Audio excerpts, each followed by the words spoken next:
Operation Flashpoint Dragon Rising is an incredibly ambitious title. You're going to see an open world the size of which you've never seen before. You're going to be able to interact with everything that's in that world. It was an incredibly difficult game to develop. Some of the technology that we're using here is unique. Our streaming technology is unsurpassed. Visual effects are very important in Operation Flashpoint. The main reason is because we want to really get across the violence and awe that modern ordnance creates. We use several different things to really sell the impact of this modern ordnance.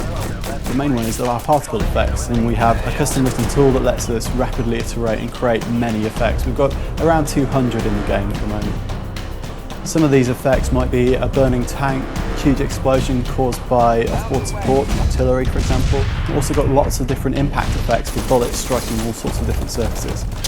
We use a technique called cube-mapped particles. Cube-map is a spherical texture. It essentially makes a particle look like it rolls like a ball. We can actually make it look like it's three-dimensional. Something as simple as smoke comes in lots of different flavours in our game. You've got smoke grenades which are used to cover infantry when they're assaulting. And then you've got things like smoke plumes from burning tanks which stay in the environment for quite some time.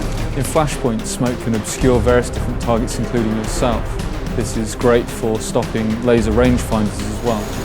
Also, there are various different coloured smokes. This is something that people will be able to use to designate targets and things in co-op play. Smoke's also used tactically. In a tank you can launch smoke shells and basically create a mask for enemy lasers, so it's harder to shoot the tank using a modern weapon system. Of course, we've modelled things like thermal vision systems.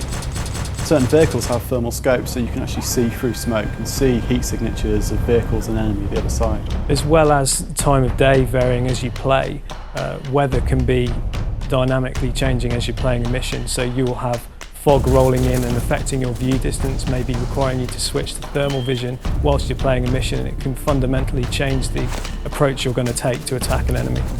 To really sell the experience of being an infantryman on the floor and getting shot at, we couldn't just use visual impacts on the ground.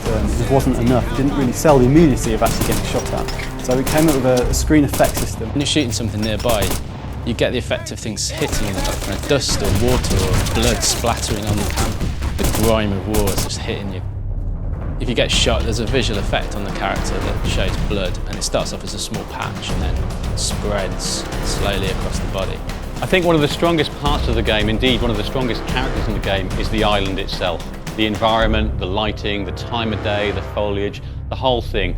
It's a massive area, and it's a size that you've never seen before on a console. You can strip the scene down to a basic surface and light that surface on its own, and that's quite straightforward to do. So we start with deferred lights, then we add ambient light with occlusion and directional lighting, followed by surface diffuse and atmospherics. Finally, we treat the scene with a post process. All these layers combined help to create the immersive experience of Operation Flashpoint Dragon Rising. All our vegetation on the island is based on what actually grows there in real life on the Sakhalin Island belt. We've got over 30 different types of vegetation, 8 different types of forests. They all combine in Skira to make a really unique play environment. So you've got the very barren, bare hills on the highlands compared to the very lush valleys lower down.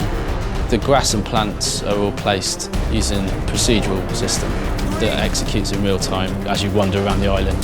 This environment, this level of realism, this atmosphere that we generate will bring you closer to war than you've ever been.